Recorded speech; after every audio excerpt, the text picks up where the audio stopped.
I came into this world on February 12th, 1809 in Hodgensville, Kentucky. They say when I was born it was on a bed of corn husks and feathers. But I realize if I add up the actual time I spent in a school my whole life, it would total just about 11 months. You've been in school longer than I have, and I am the President of the United States. My dear, that is the truth.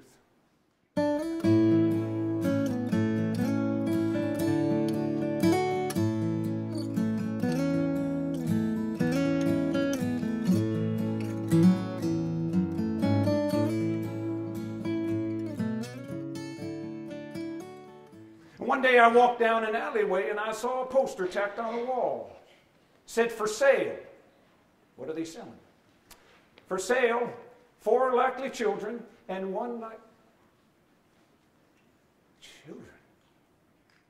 Now, I was just a poor boy from the prairie, but when I saw that auction, I said to my friends, this is making me most miserable inside. And if I could ever hit that thing called slavery, I'd hit it hard. And in 1856, a terrible act was passed, the Kansas-Nebraska Act, which allowed settlers who wanted to go to the West to decide for themselves whether they wanted slavery or not.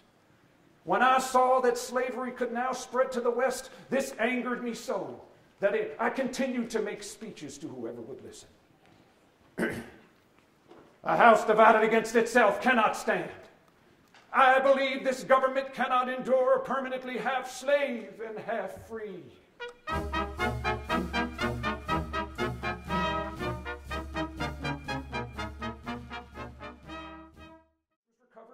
And I was sworn in as the 16th President of the United States.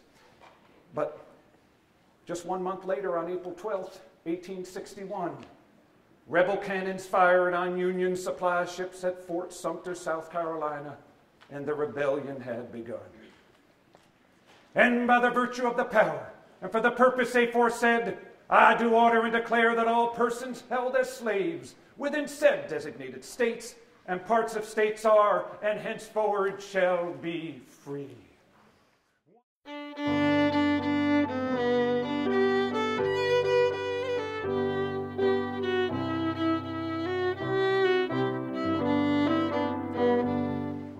Fourscore and 7 years ago, our fathers brought forth on this continent a new nation conceived in liberty and dedicated to the proposition that all men are created equal. That this nation, under God, shall have a new birth of freedom, and that government of the people, by the people, and for the people, shall not perish from the earth. I must leave you now and make the speech. I thank you humbly from the bottom of my heart for visiting here with me today. I bid you a hearty, fond farewell.